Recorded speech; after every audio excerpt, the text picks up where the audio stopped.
Chapter 35. Lord Spittleworth's Proposal. A few days later, Lady Eslanda was walking alone in the palace rose garden when the two soldiers hiding in a bush spotted their chance. They seized her, gagged her, bound her hands, and drove her away to Spittleworth's estate in the country. Then they sent a message to Spittleworth and waited for him to join them. Spittleworth promptly summoned Lady Eslanda's maid, Millicent. By threatening to murder Millicent's little sister, he forced her to deliver messages to all Lady Eslanda's friends, telling them that her mistress had decided to become a nun. Lady Eslanda's friends were all shocked by this news. She'd never mentioned wanting to become a nun to any of them. In fact, several of them were suspicious that Lord Spittleworth had had something to do with her sudden disappearance. However, I'm sad to tell you that Spittleworth was now so widely feared that apart from whispering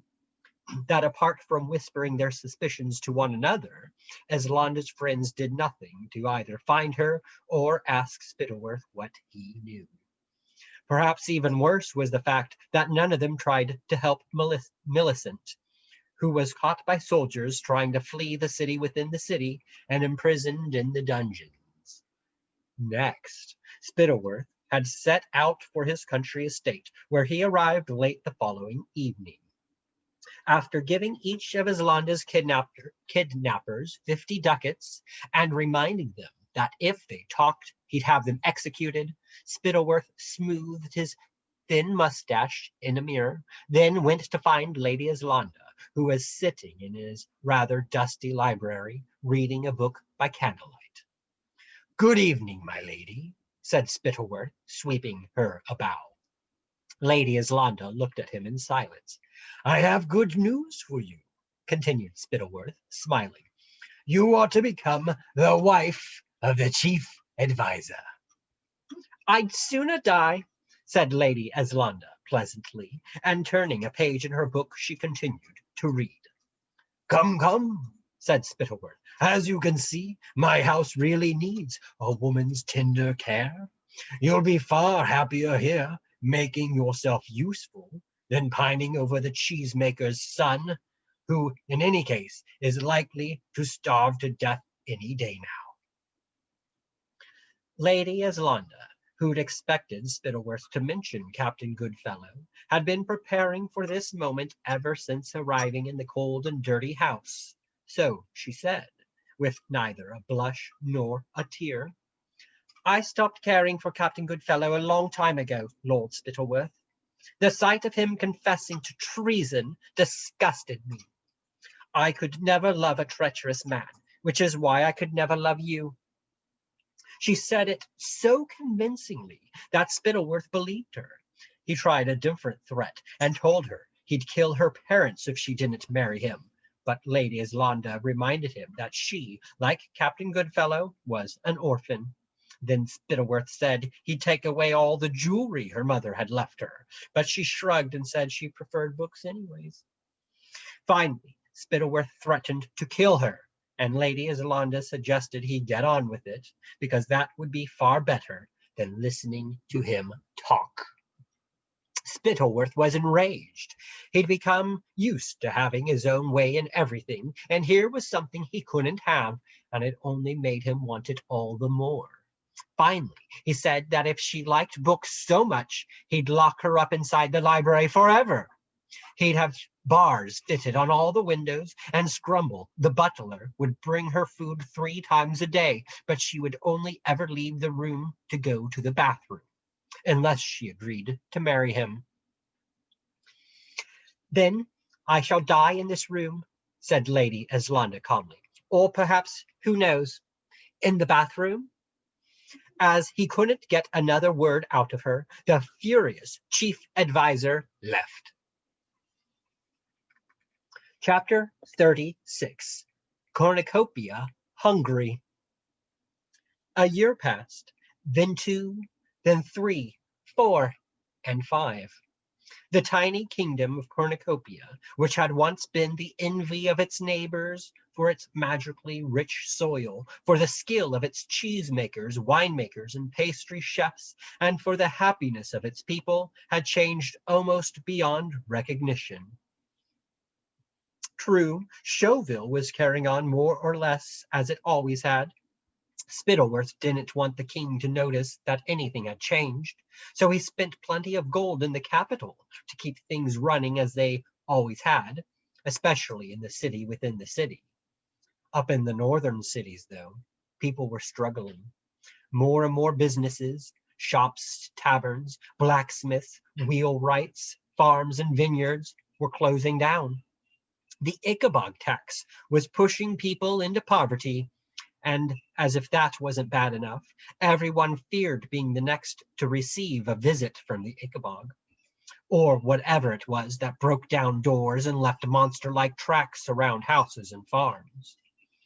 People who voiced doubts about whether the Ichabod was really behind these attacks were usually the next to receive a visit from the Dark Footers. That was the name Spittleworth and Roach had given the squads of men who murdered unbelievers in the night, leaving footprints around their victims' houses. Occasionally, though, the Ickabog doubters lived in the middle of a city where it was difficult to fake an attack without the neighbors seeing. In this case, Spittleworth would hold a trial, and by threatening their families, as he had with Goodfellow and his friends, he made the accused agree that they'd committed treason. Increasing numbers of trials meant Spittleworth had to oversee the building of more jails. He also needed more orphanages. Why did he need orphanages, you ask? Well, in the first place, quite a number of parents were being killed or imprisoned. As everyone was now finding it difficult to feed their own families, they weren't able to take in the abandoned children.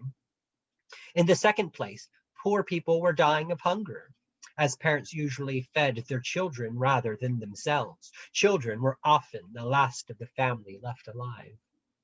And in the third place, some heartbroken homeless families were giving up their children to orphanages because it was the only way they could make sure their children would have food and shelter.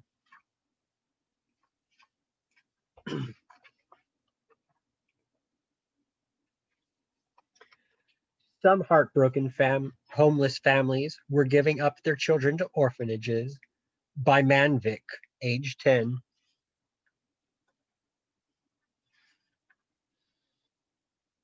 I wonder whether you remember the palace maid, Hetty, who so bravely warned Lady Eslanda that Captain Goodfellow and his friends were about to be executed. Well, Hetty used Lady Eslanda's gold to take a coach home to her father's vineyard, just outside Jeroboam. A year later, she married a man called Hopkins and gave birth to twins, a boy and a girl. However, the effort of paying the Ickabog tax was too much for the Hopkins family. They lost their little grocery store, and Hetty's parents couldn't help them, because shortly after losing their vineyard, they'd starved to death. Homeless now, their children crying with hunger, Hetty and her husband walked in desperation to Ma Grunter's orphanage. The twins were torn, sobbing from their mother's arms. The door slammed, the bolts banged home, and poor Hetty Hopkins and her husband walked away, crying no less hard than their children, and praying that Ma Grunter would keep them alive. Oh no. Chapter 37, Daisy and the Moon. Ma Grunter's orphanage had changed a great deal since Daisy Dovetail had been taken there in a sack. The broken-down hovel was now an enormous stone building with bars on the windows, locks on every door, and space for 100 children. Daisy was still there, grown much taller and thinner, but still wearing the coveralls in which she'd been kidnapped. She'd sewn lengths on to the arms and legs so they still fit, and patched them carefully when they tore. They were the last thing she had of her home and her father, and so she kept wearing them, instead of making herself a dress out of the sacks the cabbages came in, as Martha and the other big girls did. Daisy had held on to the idea that her father was still alive for several long years after her kidnap. She was a clever girl and had always known her father didn't believe in the Ickabog, so she forced herself to believe that he was in a cell somewhere, looking up through the barred window at the same moon she watched every night before she fell asleep. Then one night, in her 6th year at Ma Grunter's, after tucking the Hopkins twins in for the night and promising them they'd see their mommy and daddy again soon, Daisy lay down beside Martha and looked up at the pale gold disk in the sky as usual. Oh, that's cheesy. By Eden, age 9, and realized she no longer believed her father was alive. That hope had left her heart like a bird fleeing a ransacked nest, and though tears leaked out of her eyes, she told herself that her father was in a better place now, up there in the glorious heavens with her mother. She tried to find comfort in the idea that, being no longer earthbound, her parents could live anywhere, including in her own heart, and that she must keep their memories alive inside her like a flame. Still, it was hard to have parents who lived inside you when all you really wanted was for them to come back and hug you. Unlike many of the orphanage children's, Daisy retained the clear memory of her parents. The memory of their love sustained her, and every day she helped look after the little ones in the orphanage and made sure they had the hugs and kindness she was missing herself. Yet it was only the thought of her mother and father that enabled Daisy to carry on. She had a strange feeling that she was meant to do something important, something that would change not only her own life, but the fortunes of Cornucopia. She'd never told anyone about this strange feeling, not even her best friend Martha. After all, who'd believe that a penniless girl locked up in an orphanage could save the country? Yet the strange belief burned stubbornly inside her like a flame that refused to go out.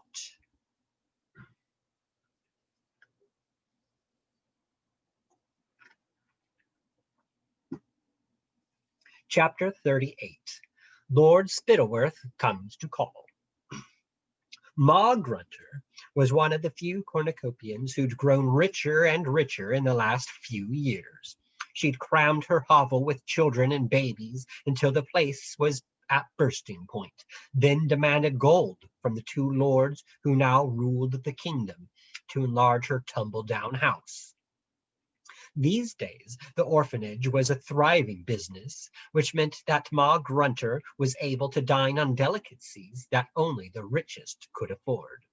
Most of her gold paid for bottles of finest Jeroboam wine, and I'm sorry to say that when drunk, Ma Grunter was very cruel indeed. The children inside the orphanage sported many cuts and bruises because of Ma Grunter's drunken temper. Some of her charges didn't last long on a diet of cabbage soup and cruelty. While endless, hungry children poured in at the front door, a little cemetery at the back of the building became fuller and fuller. Ma Grunter didn't care. All the Johns and Janes of the orphanage were alike to her, their faces sad and pinched, their only worth the gold she got for taking them in. But in the 7th year of Lord Spittleworth's rule over Cornucopia, when he received yet another request for gold from Ma Grunter's orphanage, the chief adviser decided to go and inspect the place before he gave the old woman more funds. Ma Grunter dressed up in her best black silk dress to greet his lordship, and was careful not to let him smell wine on her breath. "Poor little mates, ain't they, your lordship?" she asked him, as he looked around at all the thin, scared children, with his scented handkerchief held to his nostrils. Ma Grunter stooped down to pick up one tiny marshlander, whose belly was swollen from hunger. You see how much they needs your lordship's help? Yes, yes, clearly, said Spittleworth, his handkerchief clamped to his face. He didn't like children, especially children as dirty as these. But he knew many cornucopians were stupidly fond of brats, so it was a bad idea to let too many of them die. Very well. Further funds are approved, Ma Grunter. As he turned to leave, the Lord noticed a pale girl standing beside the door, holding a baby in each arm. She wore patched coveralls, which had been let out and lengthened. There was something about the girl that set her apart from the other children. Spittleworth even had the strange notion that he'd seen somebody like her before. Unlike the other brats, she didn't seem at all impressed by his sweeping chief advisor's robes, nor by the jangling medals he'd awarded himself for being regimental colonel of the Ickabog Defense Brigade. What's your name, girl? Spittleworth asked, halting beside Daisy and lowering his scented handkerchief. Jane, my lord. We're all called Jane here, you know, said Daisy, examining Spittleworth with cool, serious eyes. She remembered him from the palace courtyard, where she'd once played, how he and Flapoon would scare the children into silence as they walked past, scowling. Why don't you curtsy? I am the king's chief adviser. A chief adviser isn't a king, said the girl. What's that she's saying? Croaked Ma Grunter, hobbling over to see that Daisy wasn't making trouble. Of all the children in her orphanage, Daisy Dovetail was that one Ma Grunter liked least. The girl's spirit had never quite been broken, although Ma Grunter had tried her hardest to do it. What are you saying, ugly Jane? She asked. Daisy wasn't ugly in the slightest, but this name was one of the ways Ma Grunter tried to break her spirit. She's explaining why she doesn't curtsy to me, said Spittleworth, still staring into Daisy's dark eyes and wondering where he'd seen them before. In fact, he'd seen them in the face of the carpenter he visited regularly in the dungeon. But as Mr. Dovetail was now quite insane, with long white hair and beard, and this girl looked intelligent and calm, Spittleworth didn't make the connection between them. Ugly Jane's always been impertinent, said Ma Grunter, inwardly vowing to punish Daisy as soon as Lord Spittleworth had gone. One of these days I'll turn her out, my lord, and she can see how she likes begging on the streets instead of sheltering under my roof and eating my food. How I'd miss cabbage soup, said Daisy in a cold, hard voice. Did you know that's what we eat here, my lord? Cabbage soup, 3 times a day. No. Very nourishing, I'm sure, said Spittleworth. Though sometimes, as a special treat, said Daisy, we get orphanage cakes. Do you know what those are, my lord? No, said Spittleworth against his will. There was something about this girl. What was it? They're made of spoiled ingredients, said Daisy, her dark eyes boring into his. Bad eggs, moldy flour, scraps of things that have been in the cupboard too long. People haven't got any other food to spare for us, so they mix up the things they don't want and leave them on the front steps. Sometimes the orphanage cakes make the children sick, but they eat them anyway because they're so hungry. Spittleworth wasn't really listening to Daisy's words, but to her accent.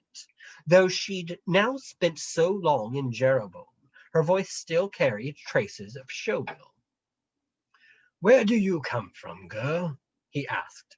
The other children had fallen silent now, all of them watching the Lord talking to Daisy. Though Ma Grunter hated her, Daisy was a great favorite among the younger children because she protected them from Ma Grunter and Basher John and never stole their dry crusts, unlike some of the other big children. She'd also been known to sneak them bread and cheese from Ma Grunter's private stores, although that was a risky business and sometimes led to Daisy being beaten by Basher John. I come from Cornucopia, my lord, she said. You might have heard of it. It's a country that used to exist, where nobody was ever poor or hungry. That's enough, snarled Lord Spittleworth, and turning to Ma Grunter, he said, I agree with you, madam. This child seems ungrateful for your kindness. Perhaps she ought to be left to fend for herself out in the world. With that, Lord Spittleworth swept out of the orphanage, slamming the door behind him. As soon as he had gone, Ma Grunter swung her cane at Daisy, but long practice enabled Daisy to duck out of harm's way. The old woman shuffled away, swishing her cane before her, making all the little ones scatter, then slammed the door of her comfortable parlor behind her. The children heard the popping of a cork. Later, after they climbed into their neighboring beds that night, Martha suddenly said to Daisy, You know, Daisy, it isn't true what you said to the chief advisor. Which bit, Martha? Whispered Daisy.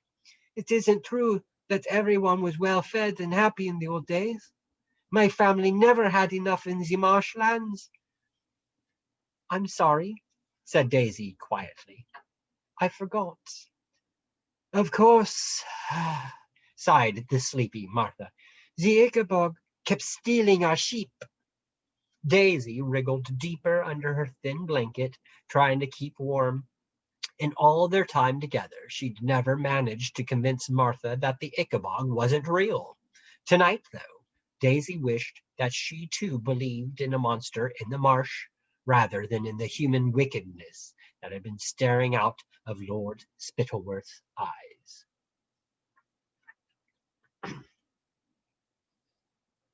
Chapter 39. Bert and the Ickabog Defense Brigade. We now return to Chauville, where some important things are about to happen. I'm sure you remember the day of Major Beamish's funeral, when little Bert returned home, smashed apart his Ickabog toy with the poker, and vowed that when he grew up, he'd hunt down the Ickabog and take revenge upon the monster that killed his father. Well, Bert was about to turn 15. This might not seem very old to you, but in those days it was big enough to become a soldier, and Bert had heard that the brigade was expanding.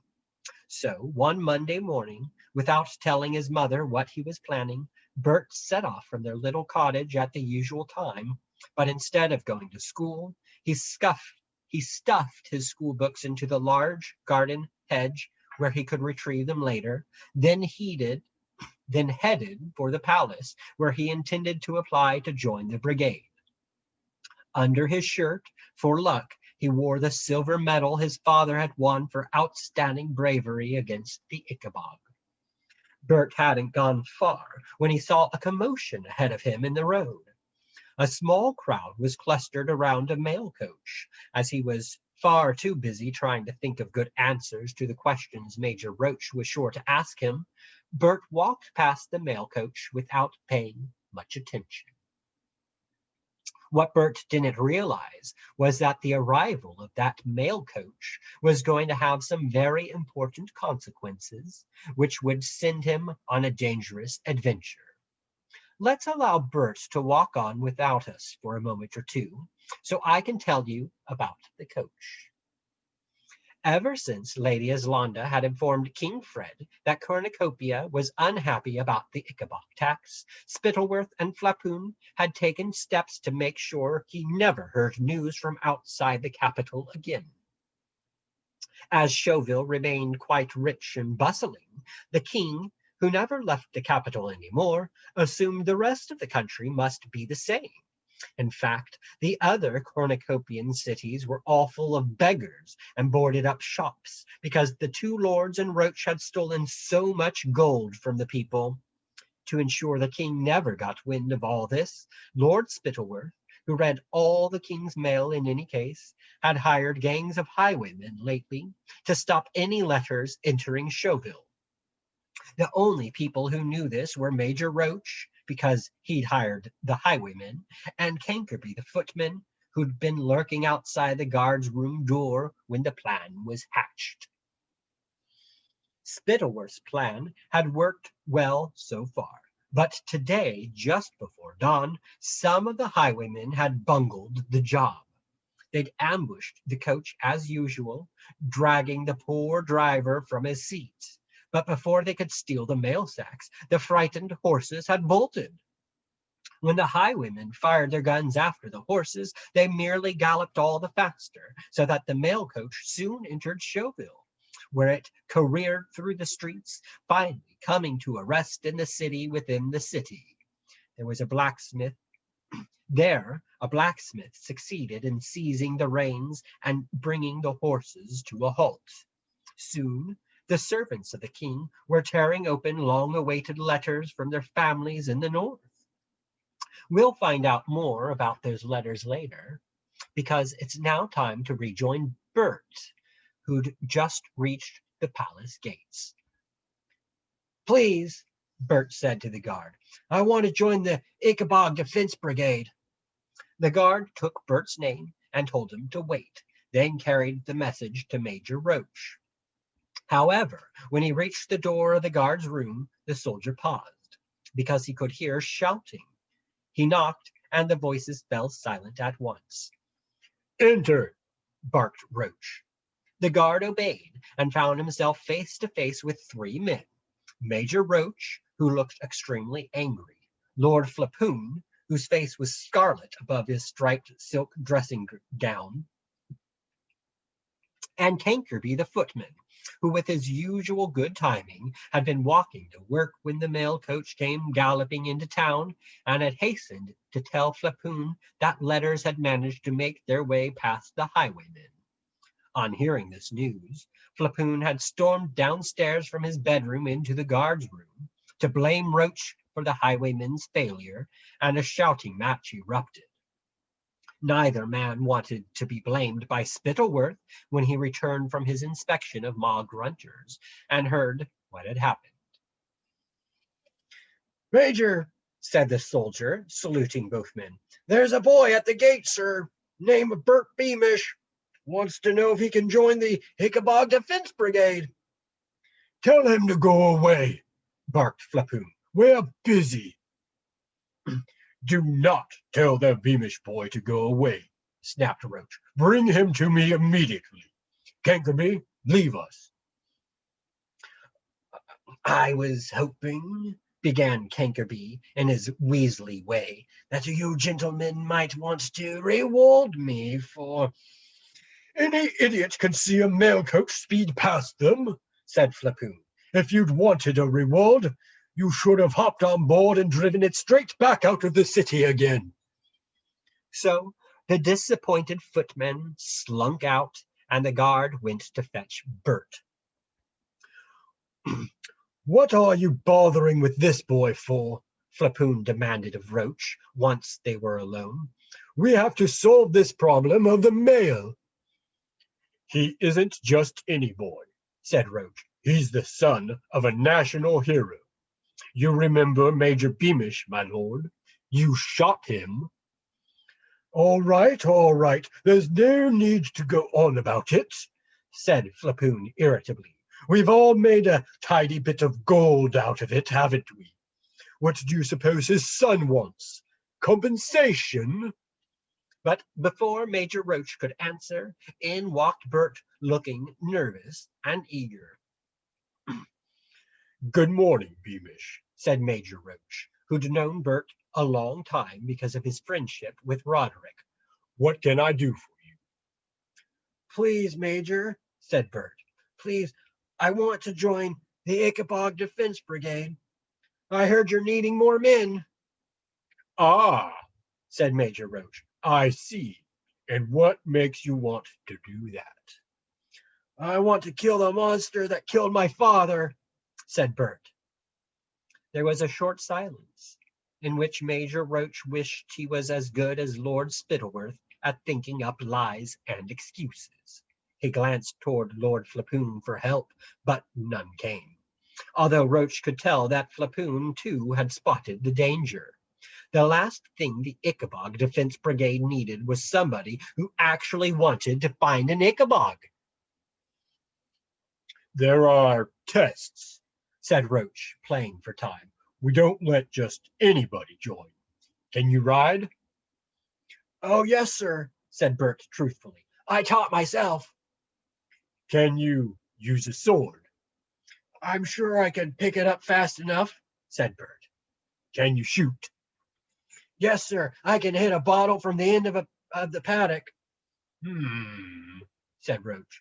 "Yes, but the problem is, Beamish, you see, the problem is you might be too foolish," said Flapoon cruelly. He really wanted this boy gone so that he and Roach could think up a solution to this problem of the mail coach. Bert's face flooded with color. "What?" "Your schoolmistress told me," lied Flapoon.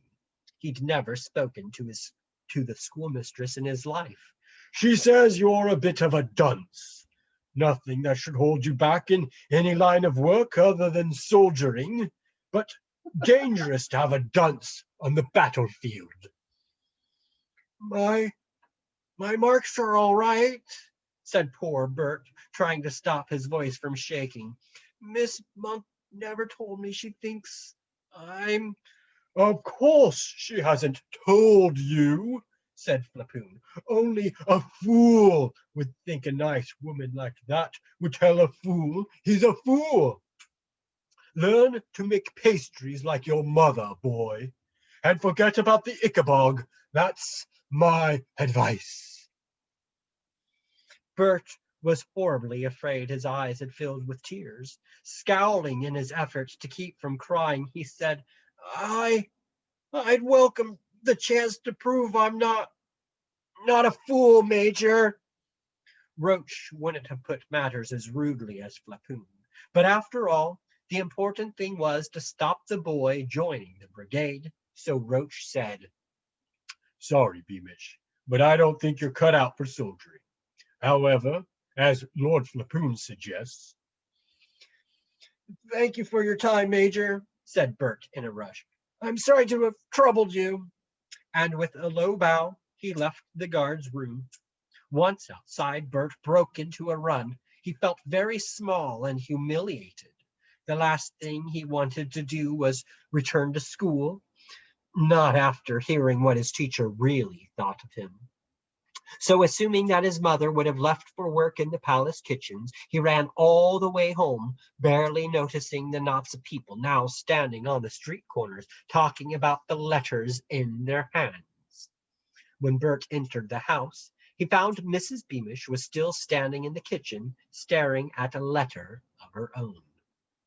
"Bert," she said, startled by the sudden appearance of her son, "what are you doing home?" "Toothache," Bert invented on the spot. "Oh, you poor thing. But we've had a letter from Cousin Harold," said Mrs. Beamish, holding it up. "He says he's worried he's going to lose his tavern, that marvelous inn he built from nothing. He's written to ask me whether I might be able to get him a job working for the king. I don't understand what can have happened. Harold says he and the family are actually going hungry." "It'll be the Ickabog, won't it?" said Bert. "Jeroboam's the city nearest the marshlands. People will probably stop visiting taverns at night in case they meet the monster on the way." "Yes," said Mrs. Beamish, looking troubled. "Yes, maybe that's why. Gracious me, I'm late for work." Setting Cousin Harold's letter down on the table, she said, "Put some oil of cloves on that tooth, love." And giving her son a quick kiss, she hurried out of the door. Once his mother had gone, Bert went and flung himself face down on his bed and sobbed with rage and disappointment. Meanwhile, anxiety and anger were spreading through the streets of the capital.